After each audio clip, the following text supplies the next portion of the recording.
ദേശീയ ബഹിരാകാശ ദിനം. ചന്ദ്രനിലെത്തുന്ന 4ാമത്തെ രാജ്യമായി ഇന്ത്യ മാറിയ ദിനം.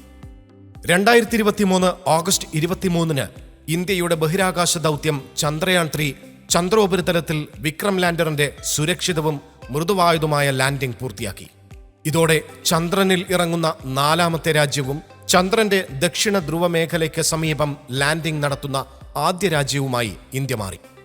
സോഫ്റ്റ് ലാൻഡിംഗിന് ശേഷം പ്രഗ്യാൻ റോവറിന്റെ വിജയകരമായ വിന്യാസം നടന്നു. ലാൻഡിംഗ് സൈറ്റിന് ശിവശക്തി പോയിന്റ് എന്ന് നാമകരണം ചെയ്തു. ഈ നേട്ടത്തെ ആദരിക്കാനായി പ്രധാനമന്ത്രി ശ്രീ നരേന്ദ്രമോദി ഓഗസ്റ്റ് 23 ദേശീയ ബഹിരാകാശ ദിനമായി പ്രഖ്യാപിച്ചു.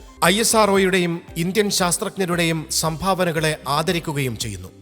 ഭാരതത്തിന്റെ ബഹിരാകാശ മേഖലയിലെ നേട്ടങ്ങൾ ഉയർത്തിക്കാട്ടാനും ഈ ദിനം വിവിധ പരിപാടികൾ നടത്തപ്പെടുന്നു. ഭാരതം ബഹിരാകാശ രംഗത്ത് സ്വപ്നം കാണുന്ന, ലക്ഷ്യമിടുന്ന എല്ലാ പദ്ധതികളും വിജയകരമാകട്ടെ എന്ന് ഈ ദിനത്തിൽ നമുക്ക് ആശംസിക്കാം. ഇന്നലകൾ ഇന്ന് powered by hotel Chitra, pure vegetarian, Marthandam, Kanyakumari, Nagercoil.